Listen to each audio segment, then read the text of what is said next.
E boa tarde a todos que estão no momento nos ouvindo e que mais para frente vão poder também estar nos vendo, né? Então hoje, como eles mesmos colocaram, a gente vai falar então sobre infecção alimentar por salmonela, né? E lembrar que na maioria das vezes o termo que a gente utiliza são toxinfecções alimentares, né? Então vamos lá. Então, uma breve introdução sobre o assunto. Ao contrário do que muita gente pensa, as toxinfecções alimentares, de uma forma geral, elas não ocorrem só em países considerados pobres ou de menor poder aquisitivo, né? Ela tem uma distribuição universal, ou seja, ela acontece no mundo todo, de uma forma um pouco maior em alguns continentes, um pouco menor em outros, mas o fato é que os países desenvolvidos, ditos ricos, né, economicamente falando, eles possuem também, acontece a ocorrência de toxinfecção alimentar tão grande quanto no nosso país e quanto nos países de terceiro mundo, né? Haja vista que os Estados Unidos, no ano passado, a gente teve mais ou menos mais de 25 mil casos notificados, né, quando comparado com o Brasil, que a gente não teve nem 5 mil notificados, porque também a notificação no Brasil não é de compulsória, né? Fato esse que contribui para a subnotificação, enfim, torna assim a questão do número de ocorrências e frequência um pouco menor, justamente devido a essa subnotificação que o Brasil possui, né? É uma enfermidade bacteriana, portanto é uma bactéria causadora das toxinfecções alimentares, não só elas. Nós temos toxinfecções alimentares também causadas por vírus, né? Temos aí o rotavírus, temos o noravírus, o astrovírus, que são responsáveis por essas infecções e intoxicações que ocorrem geralmente no verão, né? O ano passado no litoral catarinense, o ano retrasado também, o astrovírus, o noravírus foi o grande responsável aí pelas essas infecções e intoxicações alimentares, né? Portanto, não é só a salmonela a causadora desse problema, mas no âmbito geral a salmonela ela é responsável por exemplo, pela maior parte do número de toxinfecção alimentar aqui no Brasil, né? Tem sido a responsável pela maior parte dos surtos e no mundo também, né? E os sintomas que ela traz consigo normalmente febre, né? Diarreia, vômito, mal-estar, dores abdominais, cefaleia, escalofrio ou calafrio, né, provenientes então de uma enterocolite aguda. A epidemiologia da salmonela, né, como eu já falei, ela tem então uma distribuição universal, mas eu gostaria de colocar aqui dois casos que foram diagnosticados nos Estados Unidos, muito importante e muito discutido na mídia, né, que os Estados Unidos, ano passado, registrou mais de 5 milhões de casos de salmonela e houve duas epidemias muito importantes, uma de 25 mil casos causados por abastecimento da água municipal, a água não foi tratada adequadamente, portanto foi levado ao consumidor com a presença maciça de salmonela, e um outro foi também nos Estados Unidos também, 285 mil casos, na qual o leite foi o veículo, né, foi o grande causador responsável por veicular a salmonela SP. Eu gosto muito de trabalhar com a cadeia epidemiológica ou cadeia da infecção, quando a gente vai falar sobre doenças infecciosas, né? Então esse é um modelo, para quem ainda nunca viu, é um modelo que tenta explicar, né, a ocorrência, como é que ocorre, né, as doenças infecciosas. E para isso eu tomei a liberdade de usá-la também aqui para a gente discutir um pouquinho sobre a salmonela, né? O que a gente tem que saber, o que a gente deve conhecer diante de um surto, né, de um caso ou de um surto, ou mesmo de uma epidemia ou um surto epidêmico, né?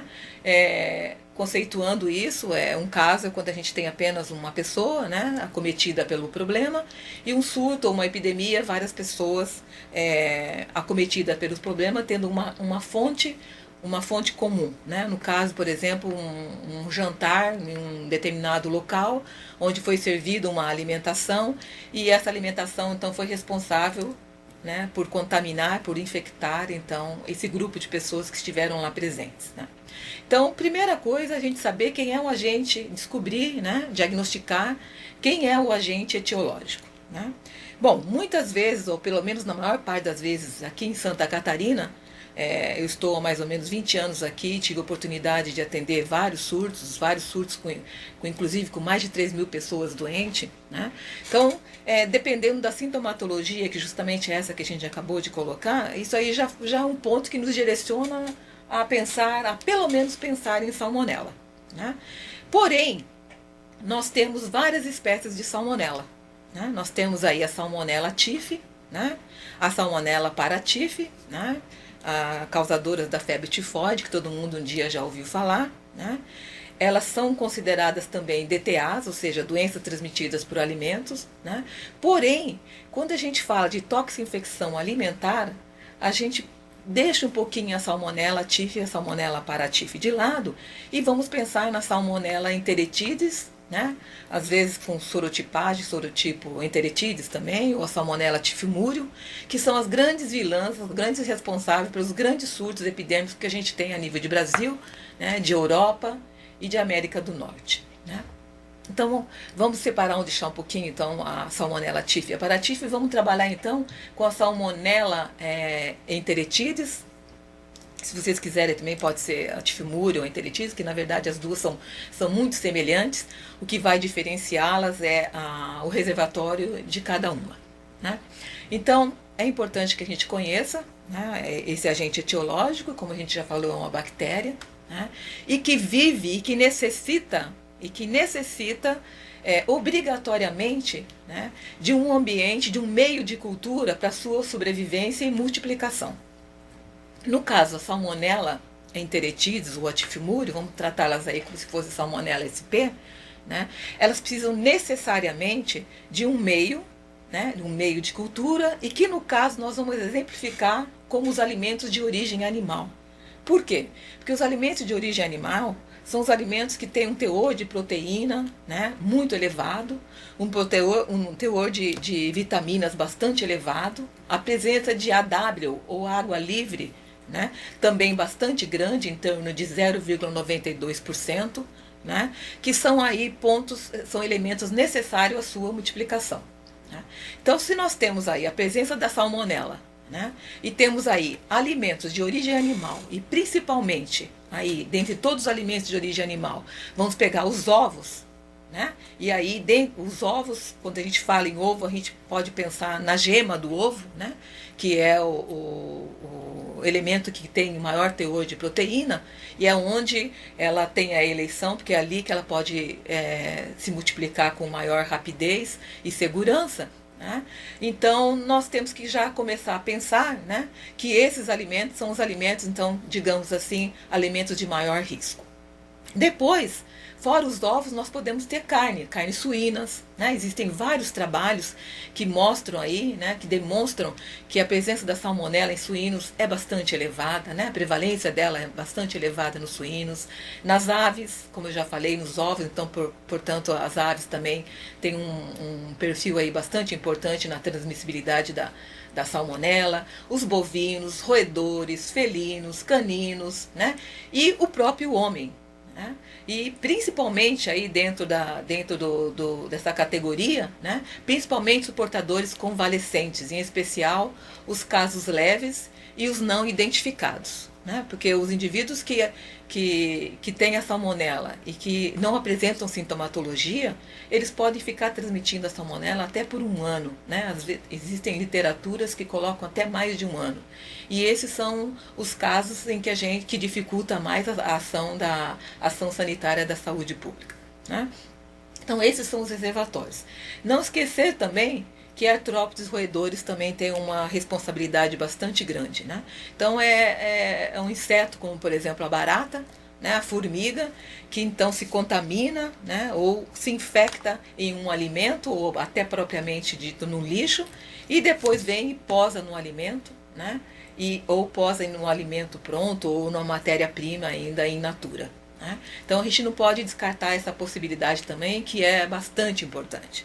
E aí, como exemplo, também é bastante importante, existem alguns trabalhos, até estou aqui na minha mão, né, em que trabalhos realizados com drogas, principalmente cigarro, cocaína e maconha, né, se encontraram bastante quantidade de salmonela. Né? Pimenta do reino também, que são alimentos que a gente acha que não é possível a gente encontrar, e no entanto esses exames demonstraram que a presença dela nessas drogas e nesses alimentos são perfeitamente factíveis.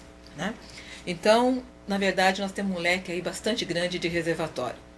Depois nós teríamos então a porta de entrada e a porta de saída, que como é uma doença do aparelho gástrico, né? Uma doença considerada gastroentérica, então nós teríamos aí a porta de entrada obrigatoriamente pela cavidade oral ou trato digestório inferior, né? E como porta de saída, portanto, trato digestório inferior, né? E a forma de transmissão, a gente tem aí através da ingestão de alimentos contaminados com fezes que contenham a bactéria em dose infectante, né? Aí eu acho que vale a pena a gente dar uma pausa e refletir um pouquinho sobre a diferença de alimentos contaminados e alimentos infectantes. Né? Alimento contaminado é aquele alimento em que contenha um número, né, insuficiente, no caso da salmonela, de salmonela então, né, presente, que não seria capaz de causar uma patologia no ser humano ou em um animal. No caso da salmonela, nós necessitamos de no mínimo 10 a 13 de salmonela, ou seja, milhões de salmonela para a gente ter então, haver essa possibilidade do indivíduo ficar doente. Né? E aí é importante a gente observar que a maioria dos alimentos, né, pelo menos em análises laboratoriais que a gente tem acompanhado no nosso laboratório, no LACEN Paraná, no LACEN de Santa Catarina, é que quando a gente analisa, né, tem analisado os ovos, as carnes, a gente observa que eles realmente, muitos deles apresentam salmonela. Né? Mas a quantidade presente neles é insuficiente para causar doença no ser humano e em animais. Né? É um fato que deixa a gente bastante preocupado, porque se a quantidade que tem, né, de salmonela presente nesses alimentos não é suficiente, né, deve estar acontecendo alguma coisa aí, né, algum ponto, deve estar tendo alguma falha na manipulação desses alimentos que estão fazendo que essa contaminação passe de alimento contaminado a alimento infectante. Né? E é justamente esse o ponto que a ciência vem discutindo bastante, né? Vários artigos colocam isso. Eu mesmo tive a oportunidade de estudar isso na epidemia que a gente teve na década de 90 até 2000 ali em Blumenau. Né? E a gente observou, nas análises que a gente teve a oportunidade de fazer, que a minoria dos ovos tinham salmonela. Né? E aí, quando a gente foi investigar, a gente percebeu que grande parte do responsável estava justamente no manipulador de alimentos. Né? Então, o que faz com que o alimento, né, traga essa quantidade? Uma das primeiras opções que a gente pensou seria então a falha na manipulação do alimento ou ao próprio manipulador de alimento trazer consigo, né, a salmonela, e na hora que ele está manipulando então o alimento, ele passa então do seu organismo, né, através das mãos contaminadas com a sua própria fezes, para o alimento. Né? E isso não foi só a gente que teve essa oportunidade de ver isso, mas vários pesquisadores que trabalham com salmonela também chegaram a essa conclusão. Né? Então aí a gente dá de novo mais uma pausazinha para discutir então como é que seria, né? Como é que a gente teria que fazer para evitar então que esse surto continuasse acontecendo e que medidas a gente pode fazer para tentar controlar isso. Né? Então uma das medidas bastante simples, né, que a gente pode e deve fazer é justamente na hora do preparo dos alimentos. Né? Porque a gente sabe que as salmonelas elas se multiplicam numa progressão geométrica, né? Ou seja, a cada 15 minutos a gente tem uma multiplicação. E essa multiplicação, ela se torna infectante a partir de 2 horas desse alimento exposto, né, a esse tipo de contaminação e exposto também a uma temperatura que varia aí, né, de uma forma geral, entre 10 e 60 graus. Né? E o que a gente pôde observar ali é que justamente nos ambientes onde a manipulação é feita, independente de que país você esteja, né, a temperatura desse ambiente onde é manipulado o alimento, no caso as cozinhas, né, a temperatura geralmente gira em torno de mais ou menos 20 graus, 30 graus, 40 graus por aí. Né, 40 graus aí no momento agora que nós estamos passando aqui na nossa região, né, que é justamente a temperatura necessária, né, para a multiplicação da salmonela e de outras bactérias também. Né. Então, se a gente tem esse conhecimento, né, que esses agentes etiológicos, eles se multiplicam com uma temperatura X, que no caso da salmonela varia de 10 a 60 graus, e que o período, o tempo aí varia de no máximo 2 horas, né? Então tá aí um ponto bastante importante para a gente utilizar, né? E educar a população, manipular com o tempo mínimo possível, né?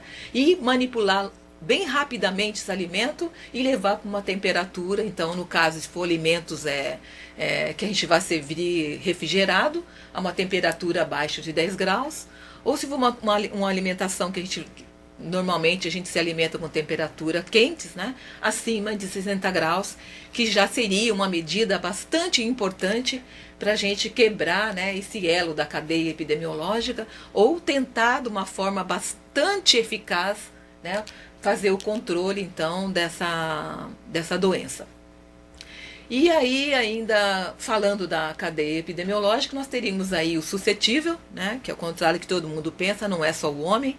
Os animais também têm salmonelose, né, e cada animal tem a sua salmonela. Nós temos salmonella pulorum, por exemplo, que é a salmonela das aves, a gallinarum, que também é das aves. Enfim, temos várias espécies de salmonela, né, mas a gente também tem observado que a salmonela que mais tem atingido o ser humano é a salmonela proveniente do próprio ser humano, né? Enteritidis, sorotipo enteritidis é a salmonela cujo reservatório principal é o homem. Né?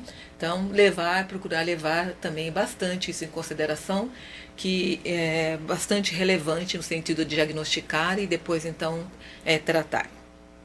Os sintomas, nós teríamos com sintomas, retornando um pouquinho e relembrando os sintomas principais, nós teríamos aí a cefaleia, né, como já disse, nem sempre cefaleia, né, mas se a gente fosse ver em torno de cruzes, né, o que nós teríamos aí como 5 cruzes seria a diarreia, né, resultante então da própria fisiopatogenia da salmonela, né, que a gente já vai falar um pouquinho sobre isso.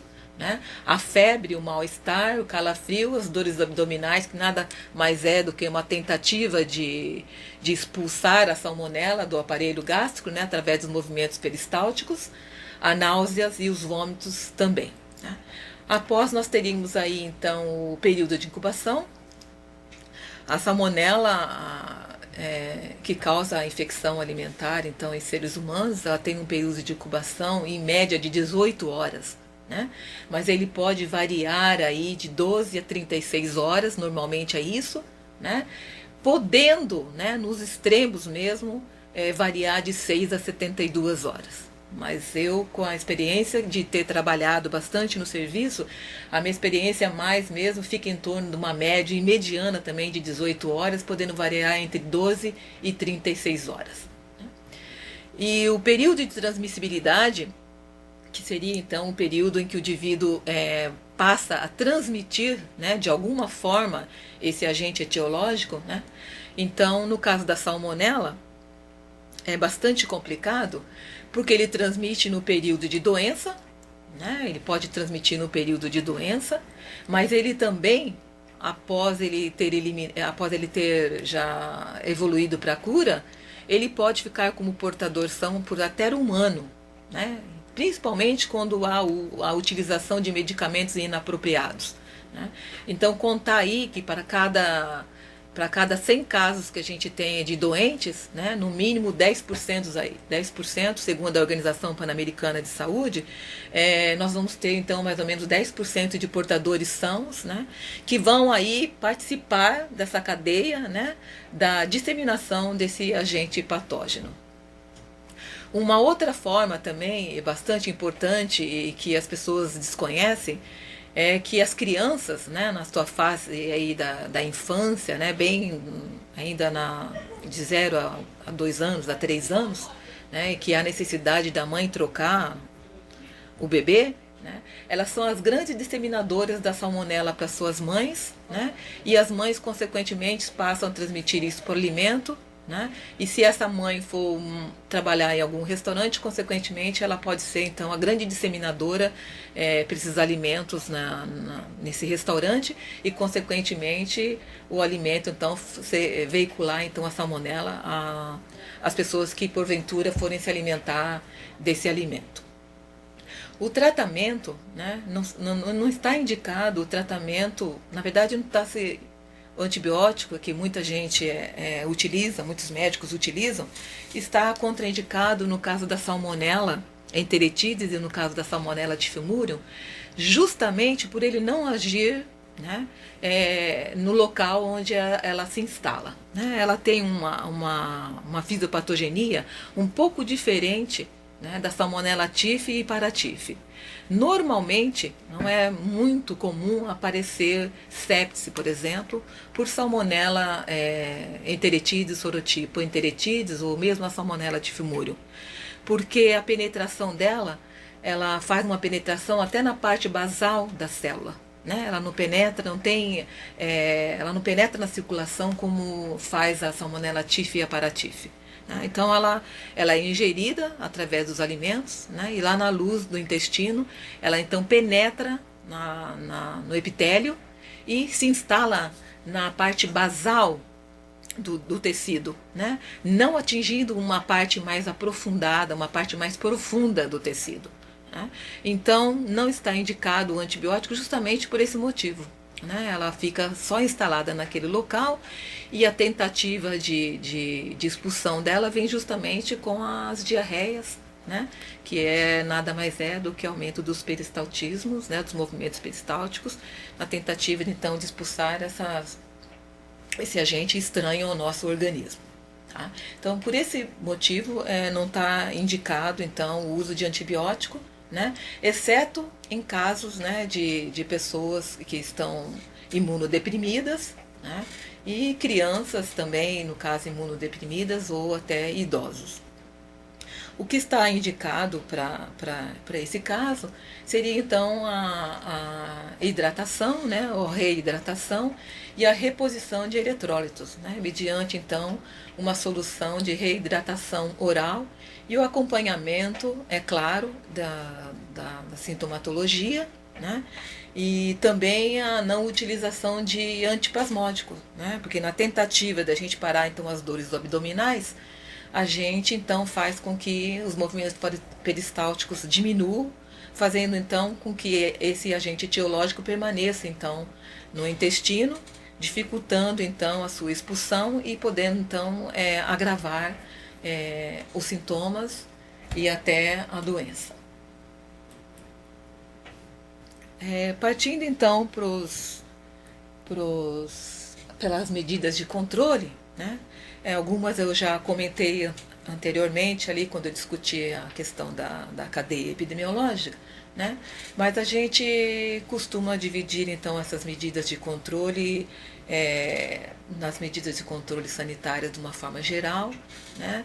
E as condutas frente ao nosso cliente ou paciente, né? Então nós teríamos aí em primeira mão a educação sanitária, né? A educação sanitária que, na verdade, todo mundo um dia já ouviu falar, né? Todo mundo um dia já ouviu falar dos manipuladores de alimento, principalmente das donas de casa. Por que as donas de casa? Né? Ao contrário que todos nós possamos pensar, a maior parte dos surtos epidêmicos causados por salmonela e até por outros agentes também, eles não acontecem nos restaurantes. né? Eles acontecem no nosso lar, na nossa casa, né? O que acontece é que geralmente esses casos são subnotificados, né? Então a pessoa tem lá um episódio de diarreia, às vezes 2, 3, ela tenta sanar esse tipo de problema na sua própria residência, ou no máximo consulta ali com o médico particular, e aí fica por aí mesmo, porque as diarreias, de uma forma geral, elas não são de notificação compulsória, né? Então, na verdade, a gente acaba não sabendo dessa frequência, ou dessa incidência, então, na população. E os surtos que ocorrem, então, procedente dos restaurantes, das cozinhas industriais, como, na verdade, ela provém de uma fonte comum, né? Essa epidemia ela provém, tem a procedência de uma fonte comum, o que acontece é que muita gente se alimenta desse alimento e muita gente desenvolve a patologia no mesmo tempo de incubação. E aí, então, por muitas pessoas terem sido afetadas, né? Aí então a indústria, o restaurante acaba então sendo chamado, né, sendo fiscalizado, e aí então a gente acaba sabendo então que tem muitas pessoas, o surto então atingiu muitas pessoas, e aí então a gente vai realizar as ações sanitárias pertinentes ao caso, né? E isso essa ocorrência não é só aqui no nosso país, né? Esses fatos ocorrem no mundo todo da mesma forma, né? E um item bastante importante, aliás, o mais importante, seria então a lavagem correta das mãos, né? Antes da manipulação e após a manipulação, antes da entrada nos sanitários e após a entrada nos sanitários, a refrigeração adequada dos alimentos, que eu já coloquei, já falei um pouquinho antecipadamente para vocês. É necessário que a refrigeração seja utilizada de uma forma contínua, né? Então, na verdade, a gente preparou o alimento, né? Suponhamos que ele foi submetido a um processo térmico, né? Foi exposto, ele deve ser exposto até no prazo no máximo de 2 horas, não mais que isso, né? E se eu não vou consumir esse alimento, então ele saiu da ação térmica, ele deve ir diretamente para o frio. Deve ir diretamente para a geladeira, né? Não permitindo então a multiplicação da salmonela e se tornando então, impedindo então que ela se torne dose infectante, né? Já que a gente já viu anteriormente, a dose infectante é a causadora então do problema. Não deixar os alimentos expostos à temperatura ambiente, né? Então a temperatura, recordando novamente, a temperatura então varia aí de 10 a 60 graus. Cozinhar completamente os alimentos, né? Aí vai uma observação para quem gosta de se alimentar de alimentos crus, né? Máximo de cuidado, se eu sei, né? Se eu produzir meu próprio alimento, né? Ou o alimento vem de boa procedência, ou seja, de boa procedência, foi inspecionados por pessoas capacitadas, como por exemplo médico veterinário no caso de alimentos de origem animal, e agrônomo no caso de alimentos vegetais, né? Tem lá o selo que está garantindo, né? Então a gente tem um pouquinho mais de liberdade, né, de se alimentar desse alimento cru. Do contrário, não tem muito como a gente correr esse risco, né? Então vamos cozinhar bem esses alimentos, né? Se for alimento servido quente acima de 60 graus, alimentos frios abaixo de 10 graus, variando aí determinados tipos de alimentos que às vezes a gente precisa de uma temperatura até um pouquinho mais baixa, né? E talvez outros tipos de contaminação com os clostridium, a temperatura maior que 120 graus. Manter a cozinha limpa, sem a presença de roedores e artrópodes, protegendo assim os alimentos, né? Os alimentos têm que ficarem bem acondicionados, né? A gente não pode deixar o alimento exposto, né? Que uma hora a gente não está ali, a presença de artrópodes e roedores não tem como a gente evitar, né? Depois nós teríamos aí educar o público para não consumir ovos crus e mal cozidos, né? Para vocês terem uma ideia, na época da epidemia da região aí do Médio Vale do Itajaí, né, houve até um decreto proibindo a manipulação de ovos crus no estado, né? De tanto que de tão grande foi a epidemia aí na nossa região. Usar produtos pasteurizados, dar preferência para usar produtos pasteurizados, né? Excluir pessoas com diarreia da manipulação de alimentos, né? E aí prestar bastante atenção, que não estou pedindo para mandar essa pessoa embora, né? Porque a gente não pode também, para resolver um problema, causar um outro problema, que no caso aqui nós vamos estar causando um problema social muito grande, né? Então, afastar essa pessoa simplesmente da manipulação. Né? Ela pode fazer uma outra tarefa que não a diretamente com a manipulação dos alimentos. Né? E a partir do momento que ela negativar, então ela poderá então retornar então na manipulação direta com os alimentos. Orientar os portadores, né, de sua higiene, né, porque o grande problema é a gente saber se a gente tem ou não portador trabalhando na manipulação do alimento. Né? Porque hoje eu posso fazer um exame, né, e detectar lá que eu sou portadora da salmonela, né, ou vir negativo, ou seja, não sou portadora da salmonela, e depois de uma semana, 2 semanas após, eu me alimentar, né, me contaminar, infectar com um produto que eu ingeri em qualquer outro local, né, e onde eu posso passar a ser portadora ou até desenvolver a doença, né, e posso eu estar transmitindo essa salmonela para os alimentos que eu estou manipulando e consequentemente esse alimento disseminar então para os indivíduos que possivelmente vão se alimentar desse alimento. Inspecionar as condições sanitárias dos estabelecimentos de origem animal, né? Usar radiação nos ovos e carnes. Nós aqui na nossa região a gente praticamente não tem alimentos ainda que sofreram esse beneficiamento, né? Hoje existem vários tipos de beneficiar um produto, né? A pasteurização é uma, a irradiação é outra, né? Mas São Paulo, as cidades maiores já contam com essa técnica, né, bastante utilizada, onde não é possível a gente ter o controle da salmonela de uma forma mais efetiva. Né? Excluir as pessoas, como eu já disse, com diarreia da manipulação, inspecionar as condições sanitárias dos estabelecimentos, estabelecer programas de controle de salmonela, né? Desinfecção dos locais, desinfecção terminal, desinfecção concorrente, limpeza, controle de vetores e outras medidas sanitárias e higiênicas pertinentes